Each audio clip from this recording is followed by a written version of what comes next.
Euzubillahimineşşeytanirracim. Bismillahirrahmanirrahim.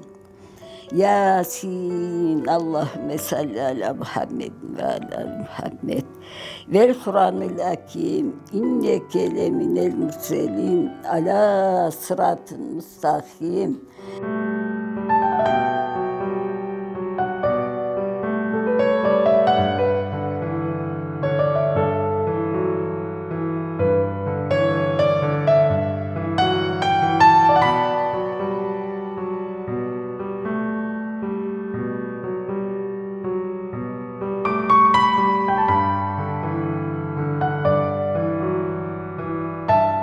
Kurabiye çıktı.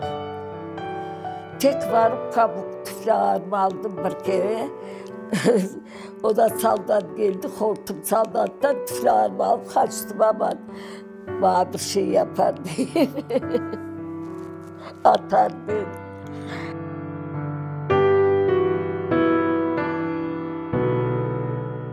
Aşamaya bir şey yok, yarım çuvalını aldık hedi. Anam ağır basar idi, bir yerde duranda direkler olsa kaç çıkar ediler. Bir yerde teneke yarar ediler, bir yerde taş, kerpiç.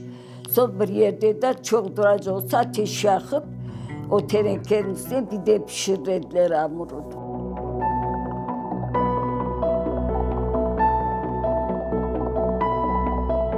Bizi şkolaya koydular.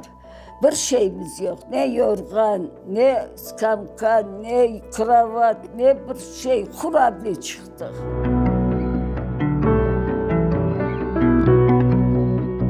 Ural'da ben Vesarop edim. Kışta. Barde splavçık edim. Dağda sasna, yolka, beroza onları kestik. Kışta. Suçkaların bütününü yaktık. Taze bir tane kaldırmayacaksın, yakacaksın. O karın üstü, abdi kar. Küçük, hora mora görünmüyor.